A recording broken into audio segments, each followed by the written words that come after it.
Hey, what's up, Crypto Army? I'm Travis, your crypto newbie, bringing you my experiences so you have to learn things the hard way. Just a reminder, I'm not a financial advisor. None of my content should be viewed as financial advice. If you like what my content offers, don't forget to hit that subscribe button, like the video, and turn on notifications so you get notified about content when I post it.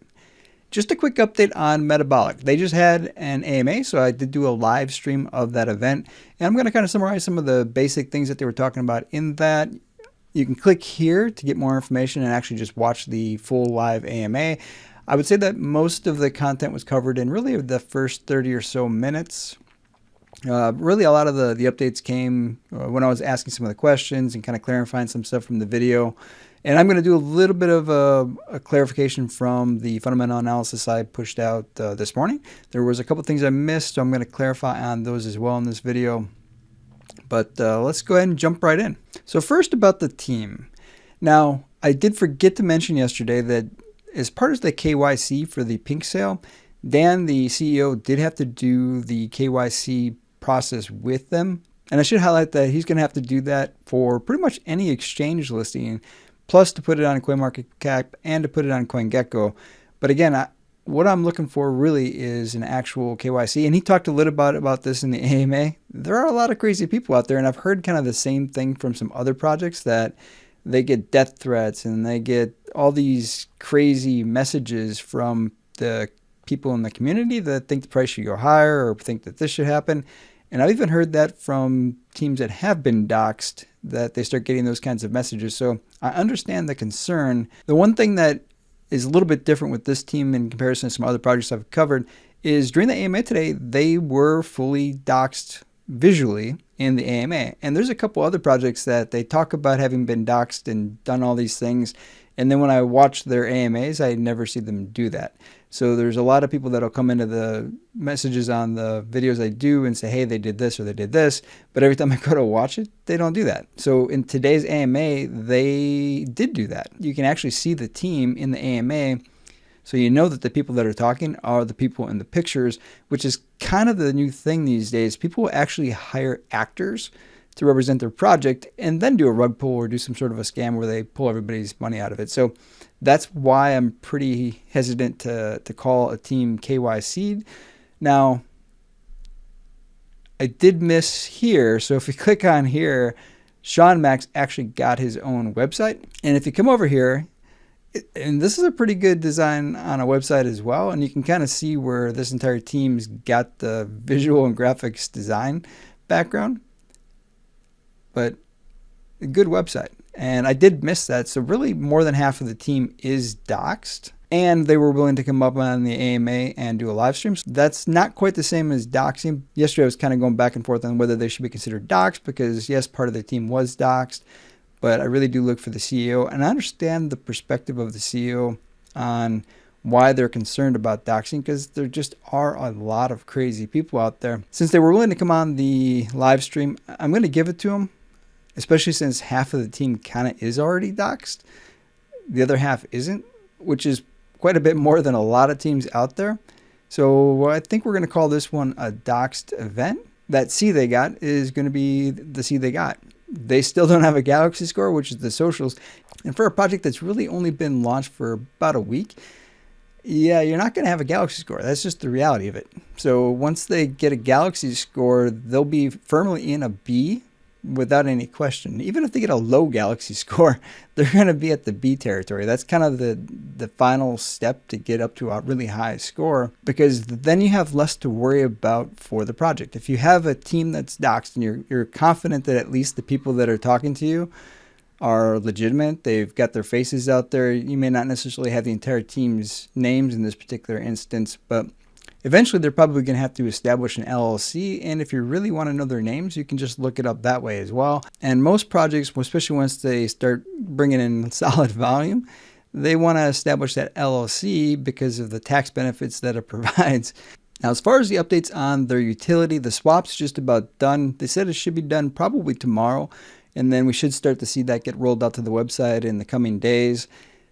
The wallet, the user interface is in work. So like I said in the fundamental analysis video, they've already made a lot of progress on the wallet, even though they weren't scheduled to really start it until the first quarter. So they've already made that progress. It's going forward. Staking features will be on the website. as soon as they get it kind of built up. So think of the swap as just kind of the first step. You're probably going to see the staking roll out with the wallet, but it'll also be on the website.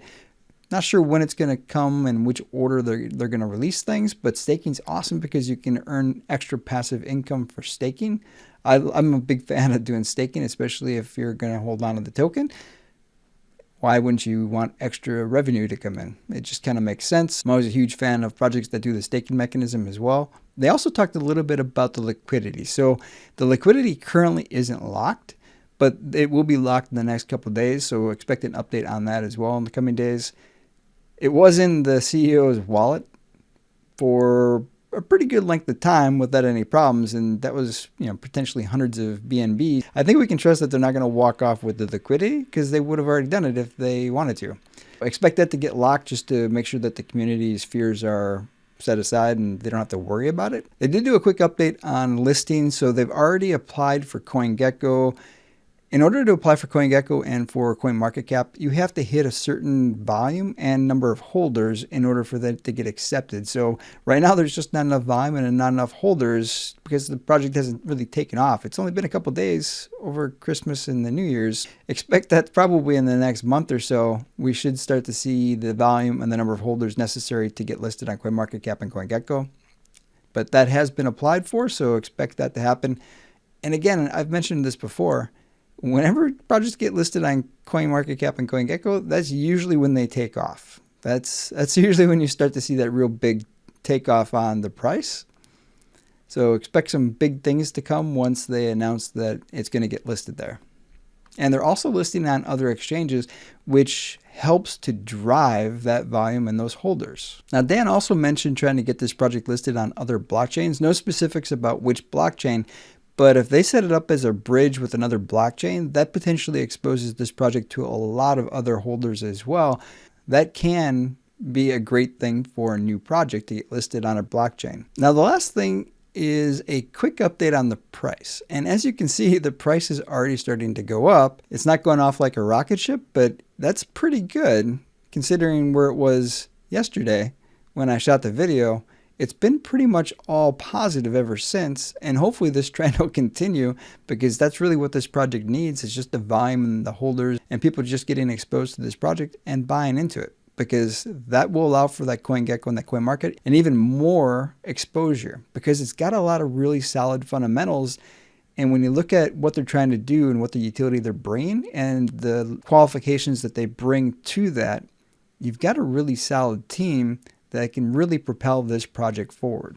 Now, I know some people get wrapped up on the score that they get during the fundamental analysis. Just a reminder, if you haven't watched all my videos, the first time I did Shiba Inu and I hadn't had the channel at that point, it got an F. Because they had zero utility, really no plan. Their only thing that they were trying to do was kill Dogecoin. So not too much going on with Shiba Inu when it launched. And even now, if you do Shiba Inu, now they've got a little bit more. They've actually got some utility, so it gets a better score. But for even while I was doing this YouTube channel, if you looked at Shiba Inu based off their utility and they don't have a docs team, their security audit had some issues, it was a D.